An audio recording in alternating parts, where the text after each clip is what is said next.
The movie adaptation for Clown In A Cornfield is finally here, and it's one of my most anticipated of the year. I just gotta say, I am very satisfied with it.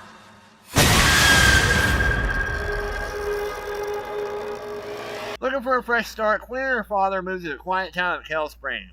They soon learn that the fractured community has fallen on hard times after losing a treasured factory to a fire. As the locals bicker amongst themselves and tensions boil over, a sinister, grinning clown emerges from the cornfields to cleanse the town of its burden, one bloody victim at a time. I reviewed the first book a couple months back and expressed my excitement for its adaptation, while also curious to see how they go about adapting the first entry. And for the most part, it's faithful to the source material. Before we do go any further, I have to say that this will be a spoiler review for both the movie and the book because I can't help but make comparisons, so take this as your heads up, pause the video, and go see this movie. I am serious, if you like slashers and are a big fan of the book, you're gonna have a good time. So with that out of the way, let's start with the positives of Clown In A Cornfield. First and foremost, the movie is shot really well. I love the way each set piece is shot, and the music is pretty good, both licensed and the score. The first 45 minutes perfectly sets up each character. I don't like how it's being dismissed as a simple slasher setup. One of the best things about this adaptation is that it feels like it ripped every character straight from the book and plopped them onto the big screen, as well as the town of Kell Springs. To no one's surprise, I really enjoyed Katie Douglas' performance as Quinn Maybrook. I think it's pretty well known by now that Quinn's one of my favorite characters from the books, and I was curious to see how Katie was going to bring her to life, and she did a damn good job doing so. I love how much of her personality is retained from the book. She's a bit more rebellious, but has a big heart and is genuinely funny. I also like that movie Quinn is a lot more social compared to the book version. In the book, Quinn keeps her head down just to avoid talking to the teens of Kell Springs, and it isn't until she gets attention with Cole and company that she starts to befriend them. I did find it strange that the movie doesn't mention Quinn's friends from Philly. It's one of the key reasons why Quinn initially doesn't like Kell Springs, but at the same time, them not being included makes Quinn integrating into Cole's friend group a lot more natural rather than her being on the fence about them. I also like how the payoff is done with Quinn not knowing how to drive a stick. Since Matt dies much earlier than in the book, they have as a moment between Quinn and Glenn where he offers to teach her how to drive stick, but she passes. Fast forward to much later, Quinn is surrounded by the Friendo posse and she regrets declining the lesson. And in the end, Glenn teaches her as she runs down Mr. Vern. It's a really sweet arc that was violent in the book, but it's made into a wholesome bonding experience in the movie. If, killing a killer clown is a bonding experience. I also like that she gets her handy-dandy baton in the end. It's a dumb thing, but the way the book sequels talk about the baton, I like that they gave her an actual reason to cherish it. I really enjoy their scenes with Glenn, and Aaron Abrams also gives a very fun performance. Their relationship, much like the book, brings that emotional oomph to the story, and both actors do a swell job playing off of one another, whether it's joking around or being serious. Since Quinn is a bit more rebellious in the book, I like that they start out at odds with each other, but at the same time they still love each other. I think both versions of Glenn are the most accurate to each other, with no real significant changes other than book Glenn having a bit of a closer relationship to Quinn than movie Glenn does. I like how they handle this little subplot of getting captured and being forced to operate on an injured friendo. The way he was able to escape it was pretty cool and cements him as a good horror movie dad. He reminds me a lot of the dad from Casper, which ironically was also about a dad and daughter moving into a new town. The argument scene after Glenn catches Quinn with Cole was really well done, and it led into the first major teen death perfectly. It's where both actors peak in the movie, and it's also where I realized just how good the casting was for the characters. I also like how they incorporated the backstory of Victoria and Samantha in the movie. I was a bit bummed out that it wasn't the opening since it was one of my favorite scenes in the book, but the scene with Cole and Quinn sharing their past trauma was really well done. It was one of the main reasons why I like them as a temporary couple. I really like the change from Cole burning the Baypan factory down to Arthur burning it down and blaming Cole. It not only fits the character, but it really plays into the motive of blaming the youth for all the problems in Kell Springs. Speaking of Cole, Carson McCormick was one of the few surprises in this film for me. I only know him from a couple movies and was skeptical on how he'd do in a co-leading role, and honestly, he did a damn good job. Cole in the movie is less jaded than in the book and brings the heart and soul to the core friend group rather than stay on the side as they pull pranks. I didn't mention it in any of the book reviews, but Cole's desire to change Kell Springs for the better was one of my favorite aspects about the character, and I'm glad they retained that here. Hell, I can even say that they amplified it since it's not really mentioned in the first book. His speech at the party is honestly one of my favorite scenes with him. It's not only written well, but Carson has a really charismatic screen presence, and while he gives his big hero speech, the movie reminds us that he's just a teen when he ends it off with a "let's fucking party." One of the major changes is that they actually put him and Quinn together, and while I said in the book review that I like their platonic relationship, I think they handled it well here, and it amusingly leads into the revelation between him and Russ. The scene where Quinn, Ronnie, and Janet collectively realized what was going on absolutely killed me, and it's hands down the funniest scene in the movie. But I also like that they don't treat Cole and Russ being gay as a joke. It's hinted at in their first interaction. The way they handled their kiss is great and feels a lot more earned in the book. I'll get into Russ more in my mix, but I think that Vincent Muller does a good job with the little screen time he had. From the looks of it, he seems like the only cast member that is a first-time actor. I think he does great. He comes off a little more antisocial than in the book, and I like his first scene with Quinn, which I think is beat for beat the same as their first meeting in the book. I also really enjoyed the core friendship with Matt, Ronnie, Tucker, and Janet. I didn't really like Matt and Ronnie in the book, but the movie treats them less like horny dickheads and makes them a bit sympathetic. Well, Ronnie at least. Matt is just a dude bro, which is fine considering that he doesn't overstay his welcome. Janet is definitely the funniest out of the four. Cassandra Potenza has great comedic timing and two of the best lines in the movie. Call 911! Where's the button, Jen?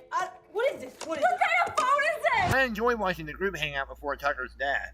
The kills for the most part are less brutal than the book, and while I wanted a bit more carnage, it does a damn good job being creative, and there's a couple that really shocked me. I expected Matt to get killed off since they, for some reason, shared the scene on Shudder's YouTube channel, and the way they did it was really neat, but I definitely wasn't expecting Ryan to die.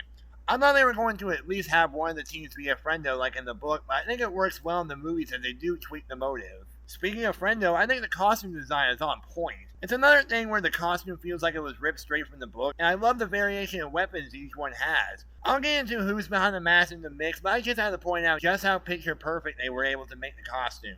And lastly, for positives, I think Kevin Durant does a great job as Dr. Hill. He has a bit more to do in the movies as he takes Harlan's place as mayor, and he gives such a delightfully evil performance in the third act. I love that he shows up decked out in clown makeup like the Joker. I'm glad he didn't hold back on his hatred for Cole. But moving on to the mix, much like the book, I think Russ could have gotten a little bit more screen time. He does a lot less than in the book, and I think his disappearance after the initial friendo attack feels a lot more noticeable here than in the book.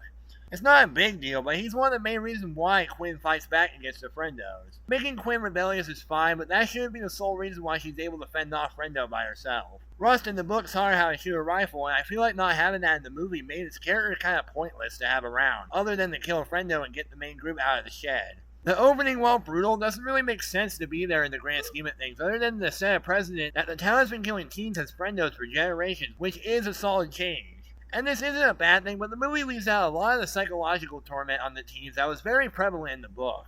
I mainly noticed it with Cole and Dunn. Those two butt heads a lot in the book to the point where Dunn almost strangles him after the parade. I get that it was probably to make the movie more watchable and not turn the fun experience into the third act of the Texas Chainsaw Massacre, but I think it's why the villains fall flat for me. It's also where I noticed just how much they've skipped over from the book, which is the start of my very small negatives. I think the way they handled the Friendo posse in the third act in general was a bit too rushed. The movie is paced really well for the first two acts, but after Quinn gets kidnapped and we get to the vape pen factory, it feels like a Cliff Notes version of the book's third act set piece. I like the change from having Mr. Murray to having Trudy and Mr. Byrne a part of the final four Friendos, but they get dispatched way too easily. I know these aren't supernatural beings and just people in costume, but the book made it feel like the teams were actively fighting for their lives, and the final battle felt big in scale, but the movie made it a bit too similar to a Scream movie.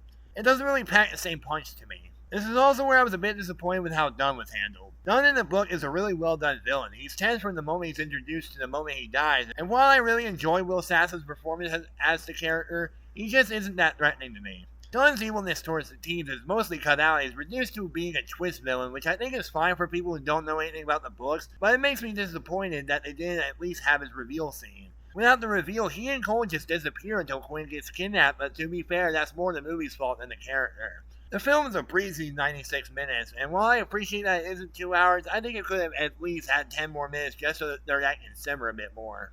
I also think the runtime causes Quinn and Cole's relationship to end a bit too fast. There's a scene where Quinn and Cole sneak off into a room to try and make out, but Cole abruptly ends it, which causes her to storm off. I think they could have handled that a bit better where it wasn't too clunky. I also think that the initial attack at the party was a bit overwhelming. In the book, it felt like the Friendos were laser focused on killing every teen at the party. People were getting killed left and right, and at one point they burnt the rest of them out and killed 25% of the high school's population. But here, other than two partygoers, the Friendos are mainly focused on Quinn and her friends. The teen extras run into the barn and we never see them again, which sucks because I think it would have been cool to see the Friendos slaughter them after losing out on killing the rest of the main friend group.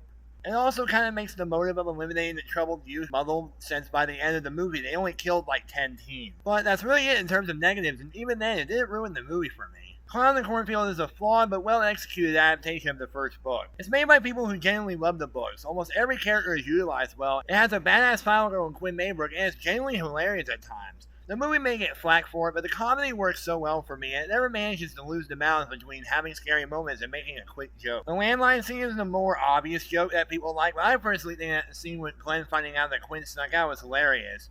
Aaron Abrams perfectly delivers the fucking teenagers line, and it's a nice dose of comedy in the midst of the friend group getting trapped by friendos. And it has a lot of heart. I was surprised to see just how wholesome it was since the first book was mean-spirited for the most part.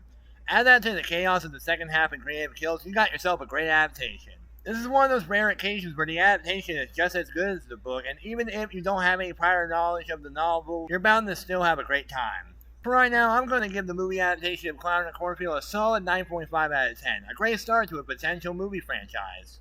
I do want to take a minute and talk about what the sequel might hold in store and my hopes for it when it eventually does happen. First, it would definitely have to be a bit longer. Not too long, but a solid hour and 45 would definitely benefit it. And we also have to somehow tie Jerry back to this version of the massacre, which I think shouldn't be too hard, and honestly, I'd love to see Nell Fisher play her. And lastly, I think it could tweak the Friendo cult into being led by Arthur rather than some Friendo crazy lady. I think it makes a lot more sense to have him be the leader, and it would be cool to see him around a horde of people that idolize him. And to be honest, I also just want to see more of Kevin Durant's portrayal. But I guess we'll just have to wait and see what they do. Thank you all for watching and sticking around during this Friendo adventure. I'm Zachary Roseman. Remember, if you somehow find yourself in a cornfield surrounded by killer clowns yet again, maybe you should question how you got there in the first place.